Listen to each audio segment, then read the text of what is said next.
o dia que você resolveu, você sozinha, fazer sua transição em casa? A gente já fez esse vídeo Fez até. até um A gente vai vídeo. repetir esse vídeo que o João tava junto.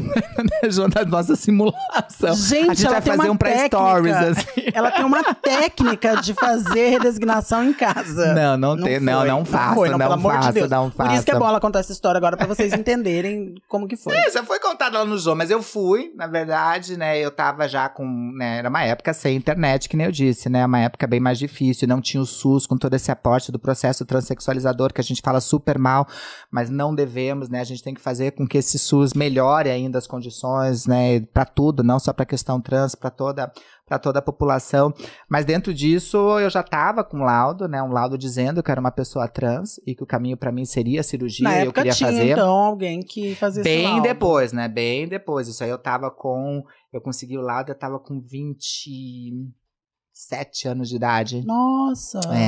Quando teve esse laudo, até então era totalmente, você via pessoas fazendo fora e tudo muito caro, muito distante da minha realidade. Até que daí eu fiquei nessa aí, começou uma clínica multidisciplinar lá em Curitiba, na faculdade Tuiuti, lá de Curitiba, e daí todas as pessoas trans de Curitiba falavam, gente, nem eu sabia que tinha trans em Curitiba, porque foi todo mundo, quando noticiou no jornal, foi todo mundo lá. E daí eu conheci várias meninas, só que lá em Curitiba não eram feitas as cirurgias, até começaram a se fazer as cirurgias em Curitiba, e a primeira cirurgia deu erro. A menina começou a ter problema, não sei o quê, veio a óbito a menina, e criou-se um caos, porque não sabia se era da cirurgia, se não era, enfim. Parou-se o processo e a gente já na fila, todas as meninas crentes que o negócio ia começar a desandar. Daí eu juntei com algumas amigas e falei, gente, a gente tem que fazer então sozinha a cirurgia. Eu sempre na minha cabeça, mas eu sempre com medo de tipo, eu não vou fazer sozinha, etc. Até que eu falei, então eu vou resolver isso aqui. Daí eu comprei bisturi, comprei fio de sutura, né? Toda vez que ela conta... Você não sabia dessa história? Toda Comprei vez que ela bisturi, conta... comprei fio de sutura, comprei uma anestesia de dentista. Comprei uma anestesia de dentista e eu mesma fui fazer uma orquiectomia, né? Que é uma retirada dos testículos, né? Que pra mim eram as fabricazinhas malditas de testosterona.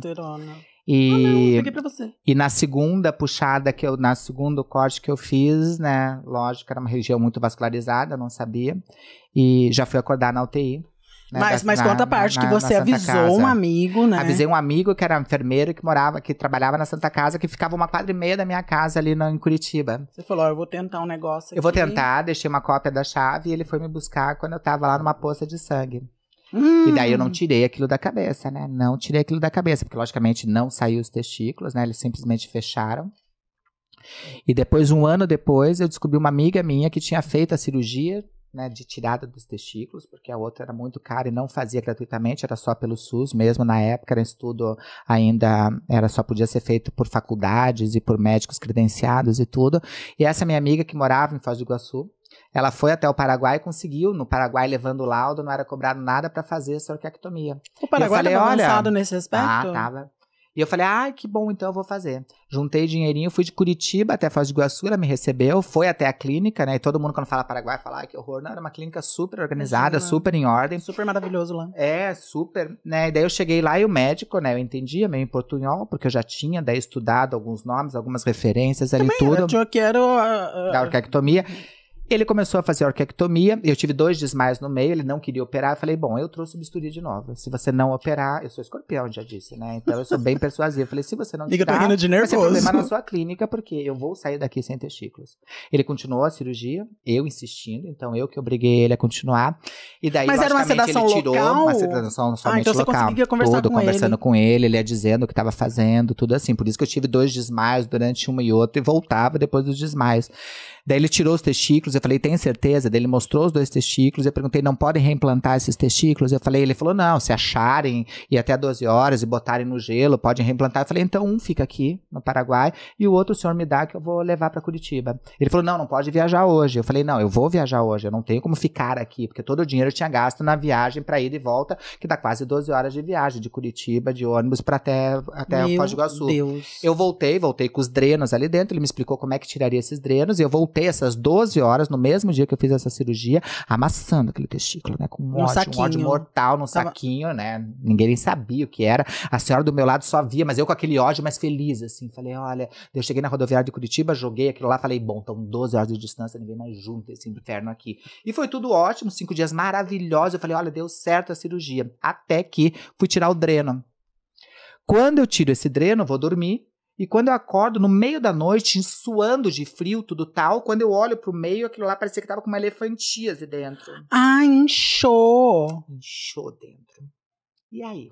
Era um testículo porque maior. Porque eu não ia contar pra ninguém. E aí eu tive que contar pro meu pai. Falei, pai, não sei o que fazer. Meu pai, o que você fez?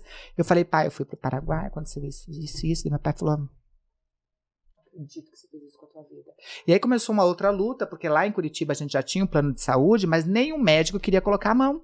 Claro. Em todos os prontos-socorros, nem nada. Até que a gente achou a única médica, né? Que é minha médica até hoje. Um beijo, doutora Vilma, maravilhosa, tudo, né? Que ela chegou e falou, vamos fazer uma punção. Daí ela fez uma punção, ela falou, olha, se voltar a inchar, a gente vai ter que abrir dentro. Voltei pra casa, quando voltou, menos de 12 horas, tinha inchado e tava do mesmo tamanho. Ela falou, a gente vai ter que te internar pra abrir. Daí quando abriram, que falaram, olha, o cara fez coisas que não devia fazer, puxou aqui coisas que não devia ter cortado, etc. Daí ela ajeitou e eu fiquei sem os testículos. Até aí tudo super bem.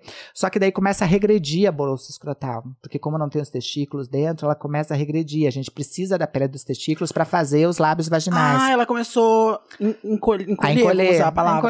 A encolher. E era uma pele que eu precisava. Daí eu comecei na época, daquele já tinha o Casa da Maitê e tudo, eu fiz o primeiro crowdfunding. Que não tinha crowdfunding, esse sistema de vaquinha, etc. Esse sistema de vaquinha, de crowdfunding, financiamento coletivo, não existiam. Então eu fiz o primeiro dentro do Casa da Maitê, que já era muito visitado, que chamava Formigueiro, para ajudar, que na época era 10 mil reais a cirurgia para fazer. Eu juntei 10 mil reais, no período de 1 ano, eu juntei 10 mil reais e fui eu com a minha mãe para minha primeira cirurgia lá em São José do Rio Preto, das 14 que eu fiz. Porque infelizmente não deu certo, então eu fiz 7 cirurgias em São José do Rio Preto, depois 7 em Jundiaí, e chegou um momento que eu também já estava achando que não ia dar mais certo a cirurgia, porque eu falei, olha, acho que é porque eu fiz errado, e eu já tinha desistido, e meu pai falou, você não vai parar no meio, você não é o tipo de pessoa que para no meio. E meu pai nunca acreditou em cirurgia, para meu pai cirurgia sempre foi caso de vida ou morte, mas ele falou assim, essa não é a filha que eu conheço. Eu continuei, porque chegava anos que eu fazia 3 cirurgias por dia, e daí a expectativa de dilatação, de estar funcionando, daí eu via que não estava funcionando, e eu falei, olha, faça só um canal para fazer xixi. Você já estava nesse pedido. Até que este médico, que é o Dr. Jalma Jurado, ele falou assim, vamos tirar um pedaço do teu intestino e vamos construir um canal novo do zero. Daí eu fui falar com meu pai de novo, e ele falou assim, né, você vai ter que mexer no intestino que estava bom, e talvez ficar com 2 coisas que fiquem não funcionais. E daí eu pensei de novo, e daí eu conversei de novo com meu pai, ele falei assim, vamos. E fui fazer a cirurgia. E foi a cirurgia que me salvou. Depois delas eu fiz mais 5, mas foi a partir dessa que deu certo, né? Então agora já faz um bom tempo que tá tudo bem. E é isso, né? Mas não façam mesmo, né? Por isso que eu batalho sempre por saúde, para que as pessoas não tenham que passar por isso, né? Porque eu tive muita sorte, tive chance de ter pessoas perto, como meu pai, como pessoas que estiveram do lado, mas não era pra estar aqui, né? Então, é uma situação muito drástica, porque a minha disforia era muito grande, entende? Eu não conseguia me identificar, sabe? Pra mim não era um órgão que eu falava, e aí, amigão, vamos te dar um nome. Não, entende? Pra mim era um negócio que não tinha que estar ali, não tinha que existir. E não tinha terapia, porque eu fazia terapia desde cedo e nada funcionava. Eu não conseguia imaginar, não, mas imagina, né? Chegava lá na minha terapia, imagina que é um clitóris, imagina. Eu falei, gente, não é. Gente, me faz mal. Quando tem poluição noturna, quando eu me excito, não é algo que eu consiga me relacionar, sabe? Então, para mim, no meu grau de disforia, foi algo que para mim era necessário, né? Mas esse monte de coisa, eu lembro na época que isso aconteceu, né? Que acontece a história no Jô, tudo. Eu recebi muito e-mail de gente falando assim, mas se eu for em Curitiba, você faz? Eu falei, minha amiga, você não entendeu nada do que eu falei? Que não é o caminho. Entende? Então é uma situação muito grave, porque pessoas com disforias existem, mesmo sendo cisgêneras, não é uma questão só de pessoas trans, disforias de como se sentem, como se percebem. As de pessoas trans é que são extremamente cobradas, porque parece que a gente não pode, né? Pessoas cisgêneras toda hora estão se mutilando, colocando 3 peitos, diminuindo e aumentando seus clitóris, apertando canais e aumentando. Agora, os genitais de pessoas transgêneras, né, são totalmente, não, isso não pode, isso está contrariando as regras da normalidade. E essa pressão só faz aumentar a disforia que a gente tem, né? Então, é extremamente importante que a gente fale desses lugares, fale da importância do SUS novamente, da importância de ter equipe multidisciplinares que conheçam esses processos e de dizer para as meninas trans, entende? Ou para os homens trans, entende? Não tem disforia que vale a tua saúde, entende? Porque quando você coloca a tua saúde em risco, você não vai conseguir nem curar a tua disforia e nem tá bem para viver uma potencial felicidade que você vai ter, entende? Então a gente tem que estar alertando toda hora, sabe? Que não é o caminho essa busca por conta própria. Eu sei que às vezes demora, eu sei que às vezes a gente fala, mas quando que eu vou poder ser eu mesma? Quando que este lado finalmente que tá de dentro vai poder aflorar? Mas espera, sabe? Hoje em dia existem caminhos, possibilidades, e eu acho que fazer o que eu fiz, por isso que às vezes eu falo que se eu sou exemplo, às vezes é de coisas que não se deve fazer mesmo, entende? Porque tem coisas que eu fiz que eu falo, gente, não façam, né? E algumas meninas precisam entender também que nem todas precisam passar pela transição. Tem muitas que podem se adequar e tá tudo bem. A transição todo mundo passa. A gente é ser em transição, né? Todo mundo tá em transição de carreira, de vida, de relacionamento. Somos seres em transição, né? Agora, a questão cirúrgica, não, entende? Tem pessoas que são trans e não querem fazer cirurgia nenhuma. Às vezes é uma questão de vestimenta, às vezes é uma questão de expressão de gênero, às vezes é uma questão que a pessoa quer tomar hormônios e às vezes quer fazer cirurgia assim, e às vezes quer virar do avesso que nem eu. E tá tudo bem, sim, tá tudo bem ser você. Entende? E esse ser você não pode ser condicionado nem a coisas a serem feitas e não pode ser condicionado nem a olhares e julgamento dos outros, né? Então é algo muito individual, por isso que essa busca, esse parimento que eu falei que vai além do nascimento, ele é extremamente necessário de ser feito. Porque muitas vezes a gente faz visando uma passabilidade, porque a passabilidade ainda é um objetivo muito grande. Eu não gosto, né? Passabilidade, para quem não sabe, é quando uma pessoa trans é lida pelo sistema como uma pessoa cisgênera. É aqueles elogios que não são elogios do tipo, nossa, Maitê, se você não falasse que era trans, eu não sabia, ou você quase me enganou, coisas desse Nem tipo. parece que era homem, que eu detesto. E essa passabilidade é exigida dentro das empresas. Dentro da transemprego está acontecendo muita empregabilidade, que nem eu disse para você, só que essas contratações são extremamente higienistas. Homens trans são mais facilmente contratados que mulheres trans. Isso colocando as mesmas competências. Porque já não é mulher, entre aspas, é um homem, então a gente aceita mais fácil no sistema. Por isso que eu falo sempre que a importância da interseccionalidade. Uma pessoa trans com as mesmas competências, eu estou falando de hard skills e soft skills, de competências acadêmicas e competências subjetivas. Se for uma pessoa que além de trans seja uma pessoa preta, dificulta em 72% a colocação dessa pessoa na mesma vaga, tendo a mesma competência que uma trans branca.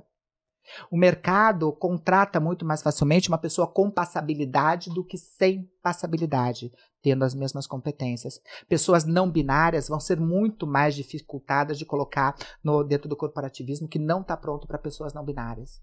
Então é importante falar que está acontecendo sim uma revolução, ainda não na velocidade que a gente precisa para acabar com a transemprego, mas essa contratação, essas revoluções ainda são extremamente higienistas. A revolução, ela tem uma cara, a revolução tem um CPF, a gente sabe onde está a revolução. A revolução, ela é feminina, preta, travesti, tem usa cadeira de rodas. Essa revolução, ela tem mais de 50 anos e é migrante. A gente sabe onde essa pessoa vive. Enquanto essa pessoa não tiver o mínimo básico, amiga, e mínimo básico que eu digo é acesso à família, acesso ao amor, acesso à educação e, consequentemente, ou mercado de trabalho ou empreendedorismo digno, não de obrigação, entende? A gente continua falhando como sociedade. Seja porque a gente, por duas coisas, ou a gente não está fazendo nada porque a gente acha que não tem nada a ver com isso, esse é o pior dos problemas, ou a gente está fazendo ainda pouco, podendo fazer mais e achando que tipo que a gente está fazendo é o suficiente e não é suficiente, entende? Então, este caminho a gente precisa traçar com mais seriedade, né, amiga?